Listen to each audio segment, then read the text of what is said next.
اللہ علیہ وسلم کے ہدایت پہ عمل نہیں کرتے.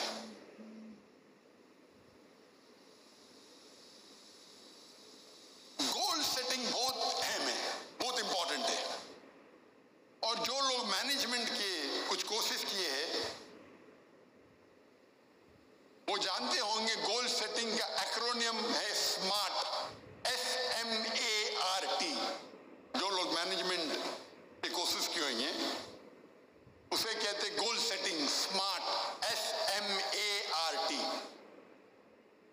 لیکن میں خود ایک نیا ایکرونیم میں میرے مسلمان بھائیوں اور بہنوں سے کہنا چاہتا ہوں، آپ استعمال کیجئے ایکرونیم اسلامک،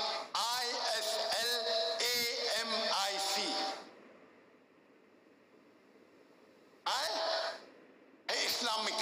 مطلب آپ جو بھی گول آپ کا ہے آپ دیکھیں کیا وہ قرآن اور حدیث سے ملتا ہے. جو بھی گول آپ سیٹنگ کر رہے ہیں وہ میچ ہونا چاہیے قرآن کی تعلیمات سے اور صحیح حدیث کی تعلیمات سے. جو تعلیم اللہ تعالیٰ میں دیتے ہیں قرآن میں یا آخری نبی محمد صلی اللہ علیہ وسلم دیتے صحیح حدیث میں، اس سے میچ ہونا چاہیے. اگر آپ کا گول اس سے میچ نہیں ہو رہا ہے تو یہ گول آپ کے لیے کوئی فائدے کا نہیں ہے.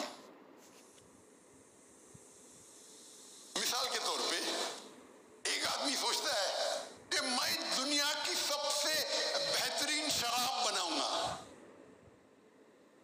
گول ہے اس کا، ویژن ہے، ایم ہے. کیا قرآن مجید سے میچ ہوتا ہے؟ حدیث سے میچ ہوتا ہے؟ قرآن مجید میں اللہ تعالیٰ فرماتے سورہ مائدہ میں سورہ نمبر 5 آیت نمبر 90 میں، یا الذین آمنوا انما الخمر والمیسر والانصاب والازلام رجس من عمل الشیطان فاجتنبوہ لعلکم تفلحون. اے ایمان والو، خمر، نشے والی چیز، جوا کھیلنا، ڈیونیشن آف ایروز، بت پرستی، یہ شیطان کے ہتھ کنڈے ہیں. اس سے دور رہو تاکہ آپ کو سفلتا ملے گی. تو یہ ایک شراب بنانا آپ کا گول ہوگا، لیکن یہ قرآن مجید کے خلاف ہے. اور حدیث میں بھی ابن ماجہ کتاب نمبر 30 کئی حدیثوں میں ذکر ہے کہ شراب حرام ہے. تو یہ نمبر 1 ہے اسلامک. آپ کا گول اسلامک ہونا چاہیے، قرآن کی ہدایت سے میچ کرنا چاہیے، اللہ کے آخری رسول محمد صلی اللہ علیہ وسلم جو ذکر کرتے صحیح حدیث میں اس سے میچ ہونا چاہیے. نمبر 2 ایس مطلب اسپیسیفک. مطلب آپ کا گول اسپیسیفک ہونا چاہیے. ایک گرو اپنے شاگردوں سے ان کو سکھا رہا تھا تیر کمان، بو اینڈ ایرو، تیر کس طریقے سے چلانا چاہیے. اور اپنے شاگردوں سے کہتا ہے سب لوگ اپنا نشانہ لگاؤ اس پرندے کی آنکھ پہ. یہ اسپیسیفک ہے، پرندے کی آنکھ پہ نشانہ لگاؤ. تو سب لوگ نشان تانتے ہیں. استاد پوچھتا ہے پہلے طالب سے آپ کیا دیکھتے ہیں؟ وہ جواب دیتا ہے میں سارے جنگل کو دیکھ رہا ہوں، اس میں کئی پیڑ ہے، ایک پیڑ پہ ایک پرندہ ہے اور اس پرندے کی آنکھ کو دیکھ رہا ہوں. استاد دوسرے شاگرد سے پوچھتے ہیں آپ کو کیا دکھ رہا ہے؟ مجھے دکھ رہا ہے کہ ایک پیڑ ہے، اس پیڑ پہ ایک پرندہ ہے، اس پرندے کی آنکھ ہے، یہ میں دیکھ رہا ہوں. استاد تیسرے شاگرد سے پوچھتے ہیں آپ کیا دیکھ رہے؟ میں دیکھتا ہوں ایک پرندہ ہے اور اس کی آنکھ ہے. استاد پوچھتے چوتھے شاگرد سے آپ کیا دیکھ رہے؟ استاد میں صرف پرندے کی آنکھ کو دیکھ رہا ہوں اور کچھ نہیں دکھ رہا مجھے. استاد کہتے تیر کو چھوڑو. تیر چھوڑتے ہیں برابر جا کے آنکھ پہ لگتی ہے. یہ گول جو ہے اسپیسیفک ہے، پرندے کی آنکھ، برڈز آئی. تو جب آپ گول سیٹنگ کرتے ہیں اٹ شوڈ بی اسپیسیفک.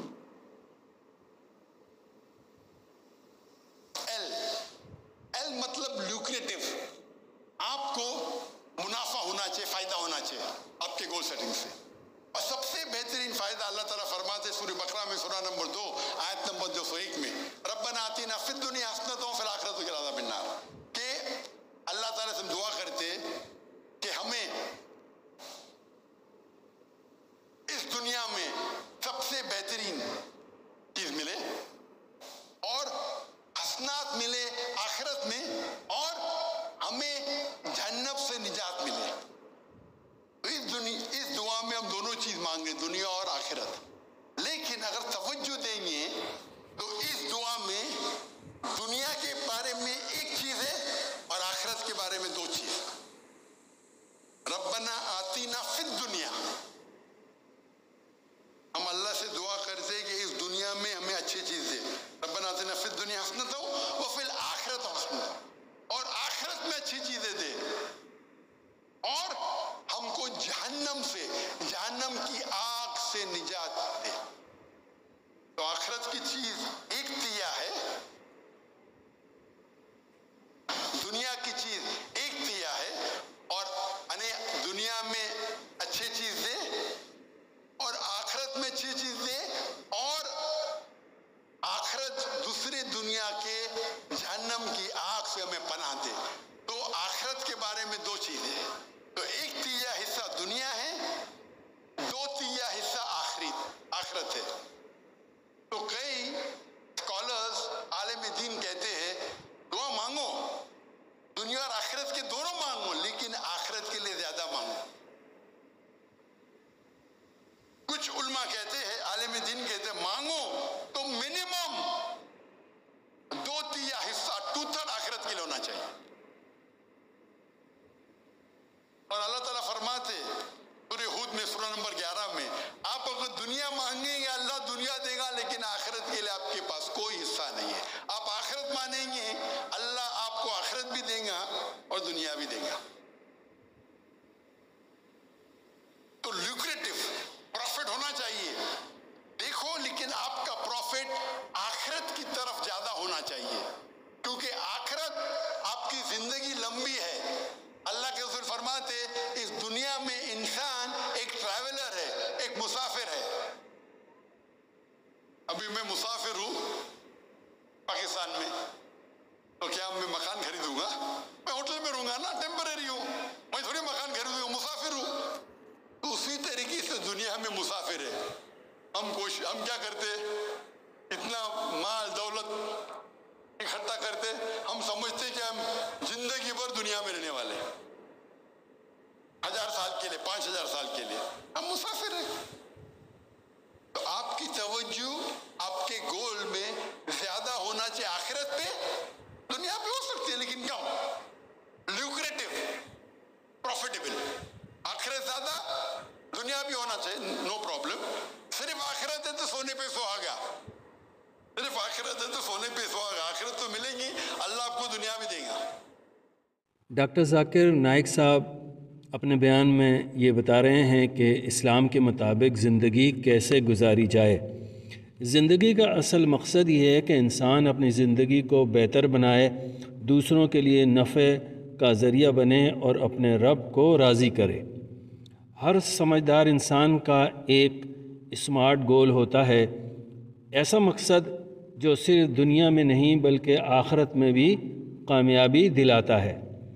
अपनी ज़िंदगी का मकसद समझना और इस पर अमल करना ही असल दानाई है। हर इंसान दुनिया में एक मकसद के साथ भेजा गया है, मगर अफसोस कि अक्सर लोग अपनी सारी ज़िंदगी ये जाने बग़ैर गुजार देते हैं कि इनका असल मकसद क्या है। ज़िंदगी सिर्फ़ खाने पीने और दुनियावी आसाइशों का नाम नहीं, बल्कि ये एक इम्तिहान है, एक सफ़र है, जहाँ हमें अपने आमाल से ये साबित करना है कि हम वाकई अशरफुल मखलूक़ात हैं। इंसान का सबसे बड़ा मकसद अपने रब की रज़ा हासिल करना है। अगर हम अपनी ज़िंदगी को अल्लाह ताला की खुशनुदी के लिए गुजारें तो यही कामयाबी है, दुनिया की भी और आखिरत की भी कामयाबी यही है। ख़ुद से ये सवाल ज़रूर कीजिए, क्या मेरी ज़िंदगी किसी अच्छे मकसद के लिए है? کیا میں دوسروں کے لیے آسانی کا سبب بن رہا ہوں؟ کیا میں اپنے رب کو راضی کر رہا ہوں؟ یاد رکھیں، جس نے اپنے مقصد کو پہچان لیا، اس نے زندگی کی اصل کامیابی حاصل کر لی۔ تو یہ جس طرح ڈاکٹر صاحب کہہ رہے تھے، ربنا آتنا فی الدنیا حسنۃ فی الآخرۃ حسنۃ وقنا عذاب النار، اے اللہ مجھے تو دنیا میں بھی کامیابی عطا فرما اور آخرت میں بھی کامیابی عطا فرما اور جہنم کی آگ سے بچا لے۔